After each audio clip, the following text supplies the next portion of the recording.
Hey guys, welcome back to discovering near by. I am Sanket Kashyap और आज मैं बात करने जा रहा हूँ iPhone 16 प्लस की कैमरा सेटिंग्स के बारे में। सो बेसिकली आप इसे iPhone 16 की भी कैमरा सेटिंग्स मान सकते हो क्योंकि दोनों में सेम ही कैमरा है। अब लोग मुझसे बहुत सारा डीएम करते हैं, कमेंट में मुझसे पूछते हैं कि हमें बेस्ट सेटिंग्स बता दीजिए iPhone 16 की, क्योंकि लोग कहते हैं कि आपके कैमरा के सैंपल्स इतने अच्छे आते हैं, हमारे नहीं आते। तो आज मैं उन कैमरा सेटिंग्स के बारे में डिटेल में बात करूंगा। तो हम ज्यादा टाइम वेस्ट नहीं करते, लेकिन अगर आपको इस तरह की हेल्पफुल वीडियोस देखना पसंद है तो इस चैनल को सब्सक्राइब कर दीजिए, वीडियो को लाइक कर दीजिए ताकि मैं ऐसी अच्छी वीडियोस आपके लिए बनाता चलूं। तो आज स्पेसिफिकली मैं iPhone 16 और 16 प्लस की बात करूंगा।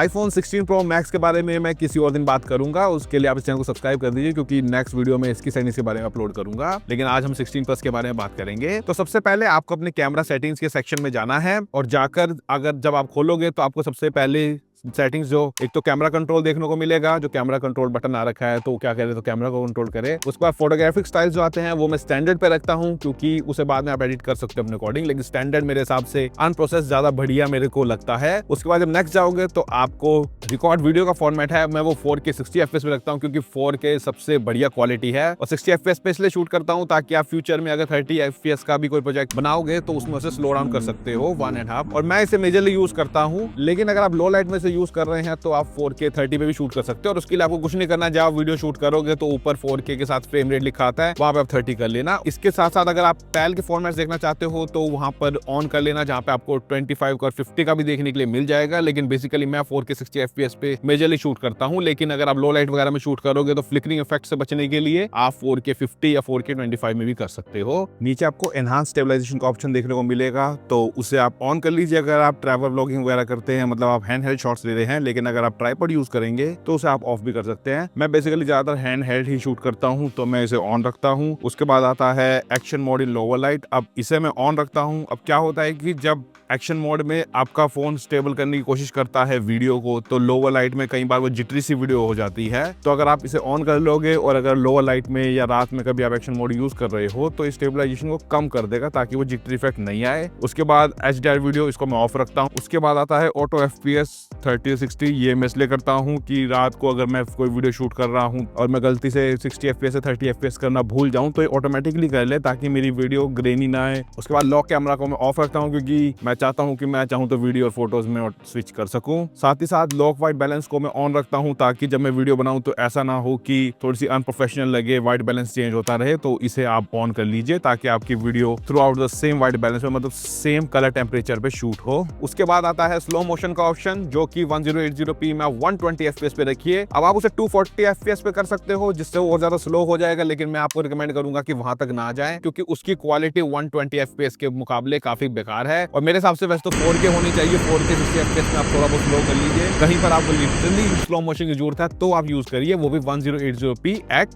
120 FPS। उसके बाद आते हैं सिनेमैटिक वीडियो की सेटिंग्स। तो सिनेमैटिक वीडियो 30 FPS तक आप मैक्सिमम रिकॉर्ड कर सकते हो और वहीं पर ही मैं करता हूँ 4K 30 FPS पे। 1080p में इतनी अच्छी क्वालिटी नहीं आती। वैसे तो देखो सिनेमैटिक का मतलब 24 FPS होता है, लेकिन मेरे हिसाब से जो आजकल सोशल मीडिया पे चलता है या अगर आप यूट्यूब के लिए कर रहे हो तो 30 FPS ज्यादा बढ़िया लगता है। बाकी वो पर्सनल चॉइस होता है, अगर आप 24 FPS का प्रोजेक्ट ले रहे हो तो आप 24 भी चूज कर सकते हो, लेकिन मेरे हिसाब से मैं जो करता हूँ वो 4K 30 FPS पे रखता हूँ, मैक्सिमम रेजोल्यूशन जो अवेलेबल है। और अगर मैं सिनेमैटिक वीडियोस की बात करूं तो आपको f ज्यादा से ज्यादा रखने की कोशिश करना, मतलब बहुत ज्यादा नहीं लेकिन 7 और 8 के करीब और 4.5 के करीब भी वो चल जाएगा क्योंकि उसमें वो नेचुरल ब्लर लगता है और लगता है आपने किसी प्रोफेशनल कैमरा से लिया है। बाकी 2.8 भी आपको काम चला देगा, लेकिन वहां पर कई बार आर्टिफिशियल ब्लर लगता है, साथ ही साथ एच डायरेक्शन में थोड़ी सी दिक्कत आती है। और अगर आप थोड़े से बेटर लुकिंग और प्रोफेशनल, मतलब लोगों को कंफ्यूज करना चाहती हैं कि ये फोन से लिए गए हैं या कैमरा से लिए गए हैं, तो आप 2x पे सिनेमैटिक मोड लीजिए, 2x में सिनेमैटिक शॉट्स लीजिए, तो आप देख सकते हैं कि कितने गजब की वीडियो सैंपल्स आते हैं। उसके बाद आता है रिकॉर्ड साउंड। अब इसको आप स्टीरियो भी रख सकते हो, अपने अकॉर्डिंग कर सकते हो। मैं उसे डिफॉल्ट स्पेशल ऑडियो पे छोड़ता हूं क्योंकि मुझे उसके हिसाब से ठीक ठाक रिजल्ट देखने को मिल जाते हैं। साथ ही साथ आपको इसमें अलो ऑडियो प्लेबैक, साथ साथ विंडोज रिडक्शन में ऑन रखता हूं। यही मेरे हिसाब से बढ़िया ऑडियो सेटिंग्स है। अब नेक्स्ट सेटिंग आती है जो सबसे इंपॉर्टेंट सेटिंग है, दैट इज फॉर्मेट्स। अब फॉर्मेट्स में सबसे पहले आपको जो देखने को मिलती है वो HEVC, मतलब हाई एफिशिएंसी जो कोडेक है उनका। साथ ही साथ आपको देखने को मिलती है मॉस कंपैटिबल। अब ये दोनों के दोनों वैसे तो कोई भी दिक्कत नहीं है, लेकिन HEVC जो है काफी कंप्रेस करती है और बहुत स्मॉल साइज में अच्छी क्वालिटी मेंटेन करने की कोशिश करती है, जबकि आप मॉस कंपैटिबल में शूट करोगे तो आपका अच्छा खासा स्पेस लेगी और अच्छी खासी क्वालिटी आएगी। इन दोनों में बहुत ही कम डिफरेंस होता है, लेकिन अगर आपके पास फोन में स्टोरेज की कोई भी दिक्कत नहीं है तो मेरे हिसाब से आपको मॉस कंपैटिबल मॉडल चूज करना चाहिए। बाकी अगर आपके पास ज्यादा स्टोरेज नहीं है तो HEVC सबसे बढ़िया है। दोनों में ही माइन्यूट सा डिफरेंस है, लेकिन मोस्ट कंपेटेबल में हल्की सी बेटर वीडियोस आती है। अब उसके बाद आपको देखने को मिलेगा फोटो मोड का ऑप्शन। तो बाय डिफॉल्ट कई बार जो कैमरा सेटिंग्स के अंदर आता है, आपका जो कैमरा है वो 12 मेगापिक्सल पे आता है, जबकि आपका जो कैमरा लेंस है वो 48 मेगापिक्सल का हो चुका है। तो उसका फुल पोटेंशियल यूज करने के लिए इसे आप 24 मेगापिक्सल पे कर लीजिए, जो कि सबसे बड़ा रेजोल्यूशन लेगा आपका फोटोज को। और साथ ही साथ जो नीचे रेजोल्यूशन कंट्रोल का ऑप्शन आपको देखने को मिलेगा, उसे आप ऑन कर लीजिए, ताकि आपको जो फोटो खींचोगे तो आपको वो HIF Max का एक मोड दिखा देगा, जिससे आप बेटर बड़ी फोटो, मतलब अच्छे रेजोल्यूशन में फोटो ले सकें। जिसे आप फर्दर एडिट करना चाहें तो अच्छे से एडिट भी हो जाएगी। मेरे हिसाब से सबसे बढ़िया रेजोल्यूशन है अगर आप सबसे बढ़िया फोटोज लेना चाहते हो। उसके बाद जो ऑप्शन आता है वो आता है प्रिजर्व सेटिंग्स का। अब प्रिजर्व सेटिंग्स क्या होता है कि जैसे आप कोई भी पर्टिकुलर सेटिंग्स पर फोटो को शूट करते हो, लेकिन अगर आप प्रिजर्व सेटिंग्स नहीं करते तो जैसे ही आप कैमरा क्लोज करके दोबारा से ऑन करोगे तो बाय डिफॉल्ट उन्हीं सेटिंग्स पर चला जाएगा जिस पर इनिशियली आता है। तो आप प्रिजर्व सेटिंग्स के ऑप्शन को ऑन कर लें, ताकि जब आपको जो डिजायर्ड सेटिंग है जिस पे आपने अपने कैमरे को रखा था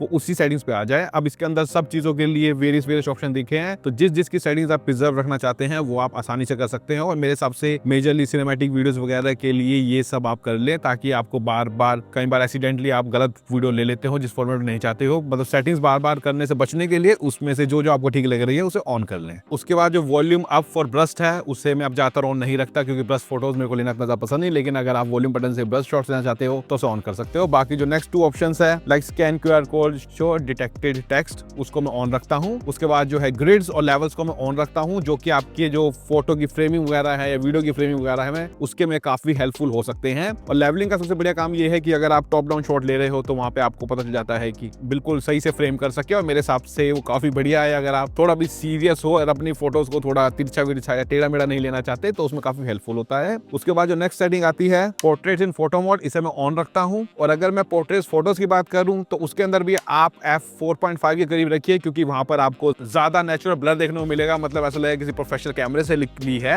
और अगर आप बिल्कुल एक बढ़िया पोर्ट्रेट लेना चाहते हैं तो मैं आप कहूंगा कि आप अपने 2x के टेलीफोटो मोड पे शूट करें, जिसपे वो लिटरली लगेंगे कि किसी ने प्राइम लेंस से किसी प्रोफेशनल कैमरे पे लिए हैं। बाकी 1x पर भी अच्छे आते हैं, लेकिन 2x पर बिल्कुल वो DSLR वाली क्वालिटी देते हैं। साथ ही साथ अगला है प्रायोरिटाइज फास्टर शूटिंग। अब ये पर्सन टू पर्सन डिपेंड करता है। अगर आप एक अच्छी क्वालिटी की फोटो लेना चाहते हो तो आप क्या करिए, उसे ऑफ कर लीजिए, क्योंकि इसको ऑन करके जो कैमरा का मेन फंक्शन होता है वो ये होता है कि जब आप फोटोज लोगे तो आपके जल्दी वो फोटोज ले लेगा और प्रोसेसिंग भी जल्दी करता है, जिसकी वजह से वो कुछ डिटेल्स मिस कर सकता है। लेकिन अगर आप इसे ऑन रखोगे तो आपकी ज्यादा बेटर फोटोज आएगी, क्योंकि वो ज्यादा अच्छे से प्रोसेस करने का टाइम मिलेगा उसे। तो अब इसमें भी बहुत ज्यादा डिफरेंस आपको देखने के लिए नहीं मिलेगा, लेकिन फिर भी अगर आप बेस्ट क्वालिटी चाहते हो तो उसे ऑफ कर लीजिए। लेकिन ध्यान रखिएगा कि उसमें आपको थोड़ा सा मतलब उतनी फास्ट फोटोज नहीं लेगा जितना पहले ले रहा था। अब वो पर्सन टू पर्सन डिपेंड करता है। अगर आप किसी बच्चे की फोटो ले रहे हो तो आपको जल्दी फोटोज लेने हैं, या कहीं पर रैंडम मोमेंट है तो वहां पर प्रायोरिटाइज फास्टर शूटिंग ज्यादा बढ़िया होती है। लेकिन आपके पास टाइम है तो आप उसको ऑफ कर दीजिए और अच्छे से फोटोज ले लीजिए टाइम देकर। और जो नेक्स्ट ऑप्शन है जो है मैक्रो कंट्रोल का, उसको ऑन रख लीजिए, क्योंकि अगर आप मैक्रो फोटोग्राफी में इंटरेस्टेड हैं तो वो अपने आप डिटेक्ट सा कर लेगा, जिससे आपको अच्छे मैक्रो शॉट देखने को मिल जाएंगे। तो ये थी मेजर सेटिंग्स iPhone 16 Plus की, जिससे आपकी जो क्वालिटी है वो इंप्रूव हो जाएगी।